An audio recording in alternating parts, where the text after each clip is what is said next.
Good morning, students. In the last class, we had learned the chain reaction and different types of chain reactions, that is uncontrolled chain reaction and controlled chain reaction. Let us revise the thermal fission once again. So we had seen that a thermal neutron strikes a uranium atom. It breaks into two parts, barium and krypton. And in this process, 3 neutrons are released and 200 MeV of energy is released. So diagrammatically we had shown this fission reaction like this. A thermal neutron strikes a uranium atom. It undergoes fission. In this process 3 neutrons are produced. These 3 neutrons cause further fission of uranium atoms. Again the number of neutron increases and so on. Now here we find that the number of neutrons increases, that is the number of fissions also increases, and therefore energy also increases. Now if you want to control the energy, you have to control the number of neutrons. So a reaction in which you control the neutrons and produce controlled energy, we call it as a controlled chain reaction. And nuclear reactor is a device in which a controlled chain reaction takes place, and this reaction continues by itself, so it is called as self-sustained reaction. So what is the definition of a nuclear reactor? A nuclear reactor is a device in which a self-sustained controlled chain reaction takes place, and it gives a controlled supply of energy. Now let us describe a nuclear reactor based on this thermal fission. So diagram I have shown here. So let us describe the different parts of a nuclear reactor. So the nuclear reactor consists of a core. This is the central part of the reactor, and in the core you have the fissionable material, that is you have uranium. Uranium undergoes fission, so it is called as a fissionable material. So the core contains uranium and a moderator. So this moderator is a very important part of a nuclear reactor. What is a moderator? Now in this reaction, we start the reaction with a thermal neutron. So this thermal neutron has got less kinetic energy. It is less than 1 electron volt. Whereas the neutrons produced after fission are fast neutrons. Fast neutrons, they have got more kinetic energy, that is greater than 1 MeV. But these fast neutrons cannot cause the fission of further uranium atoms. If you want the uranium atom to undergo fission, what neutron is required? Only a thermal neutron is required. These fast neutrons cannot cause the fission. So what you have to do? You have to convert the fast neutrons to the thermal neutrons. That is, you have to reduce the energy of the neutrons. So that is done by a moderator. So what is the function of a moderator? It will absorb the energy of the neutrons and slow down the neutrons. Therefore, these fast neutrons will become thermal neutrons and they can cause the further fission. So this moderator is a very important component of a nuclear reactor. And the commonly used materials for a moderator are heavy water and graphite. So what is the function of a moderator? The moderator absorbs the energy of the neutrons and slows down the neutrons. Now, you have to have a controlled chain reaction. The meaning is you have to control the number of neutrons. So that is done by the control rods. These control rods are made up of boron, cadmium. So what is the function of the control rods? These control rods can absorb the neutrons and hence they can control the chain reaction. Because they control the chain reaction, they are called as the control rods. So these control rods are shown here. So these are the control rods which will control the chain reaction. Now, this core of the reactor is surrounded by this neutron reflector. So what is this neutron reflector? Now, these neutrons produced after fission, they are fast neutrons. They have sufficient kinetic energy. So there is a possibility that these fast moving neutrons will escape from the system. So to reflect back the neutrons once again to the system, neutron reflectors are used. So what these neutron reflectors will do? they will reflect back the fast moving neutrons, and hence they will prevent the loss of neutrons by leakage. Now, one more component of the reactor is nothing but a heat exchanger. In the heat exchanger, water is kept continuously circulating. Now, the core of the reactor and the heat exchanger, between these two components, a coolant is kept circulating. What is a coolant? So, the heat produced in the fission reaction, it is absorbed by the coolant. And this coolant will transfer the heat to the heat exchanger.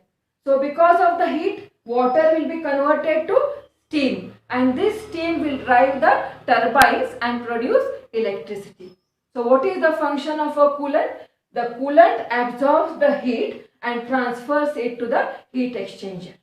So, this is the function of a coolant.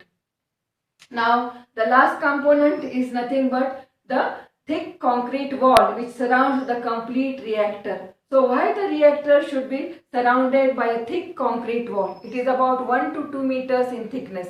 So, last time I had told you, in the fission process, the products are radioactive. So, many harmful radiations are emitted in the fission process.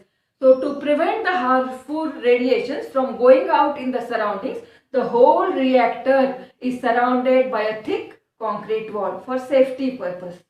So, these are the different parts of a reactor. So, let us summarize what we have done now. First, we have defined what is a nuclear reactor. What is a nuclear reactor? It is a device in which a self-sustained controlled chain reaction takes place. It gives a controlled supply of energy. So, let us describe a nuclear reactor based on thermal fission. So, the core of the reactor consists of the fissionable material, that is the uranium, and the moderator. What is the function of a moderator? The moderator absorbs the energy of the neutrons and slows down the neutrons. Then, another important component is the control rods. What is the function of the control rods? They absorb the neutron and hence control the chain reaction.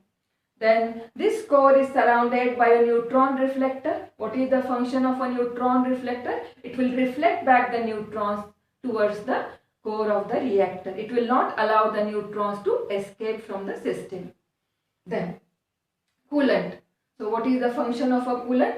The heat produced in the fission reaction is absorbed by the coolant and it is transferred to the water in the heat exchanger.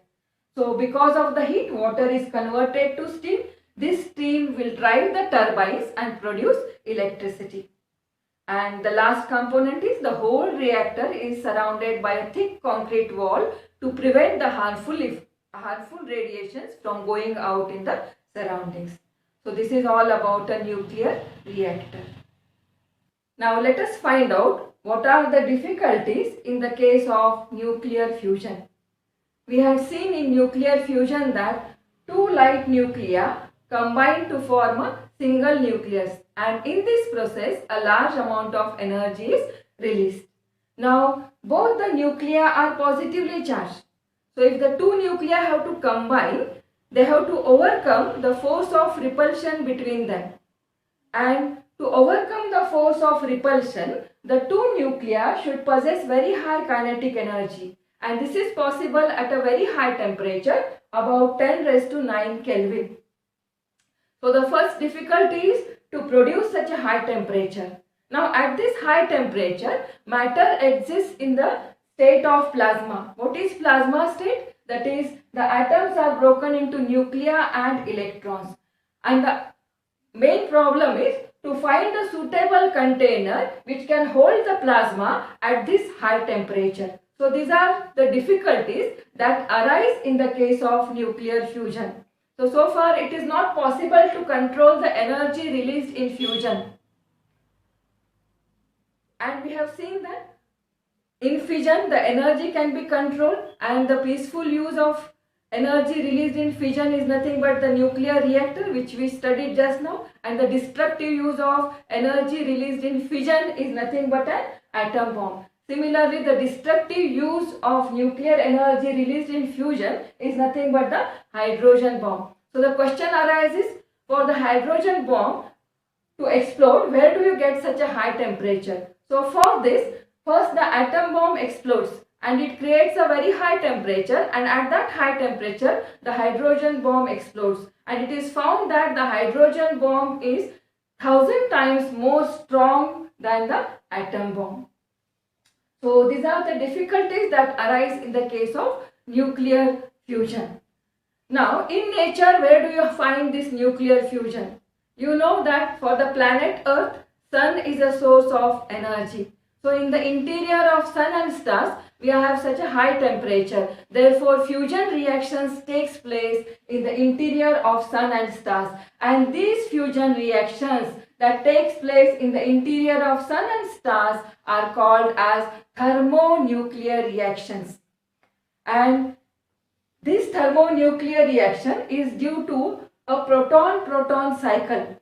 So this proton-proton cycle consists of a number of reactions, and the final equation is, that is 4 hydrogen nuclei, 4,1H1 fused together to form a helium nucleus, 2He4. And in this process, 2 positrons are emitted. Positron is 1E0. Electron is -1E0. The antiparticle of electron is positron. So 2 positrons are emitted and 24.7 MeV of energy is released. So this is nothing but a proton-proton cycle final equation.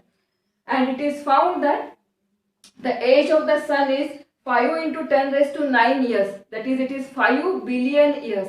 So it has got enough hydrogen so that it can give energy up to 5 billion years.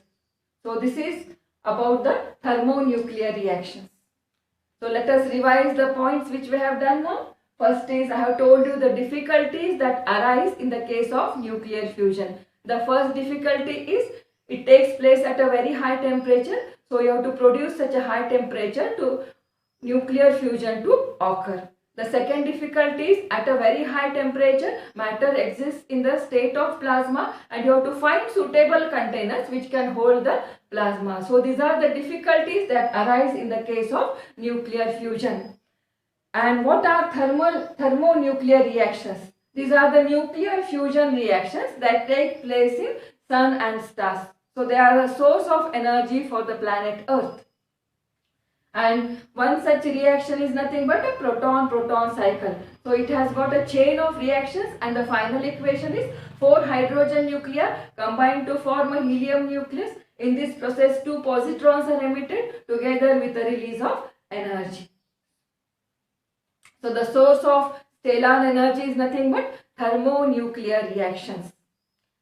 So this is all about the chapter nuclear. Now radioactivity is deleted from this chapter and binding energy curve is also deleted. So previously more problems and questions were there on radioactivity. Now this year you can expect more questions and problems for this nuclear energy. That is, you can expect problems on binding energy, fission and fusion. So this is all about the chapter nuclear. Thank you.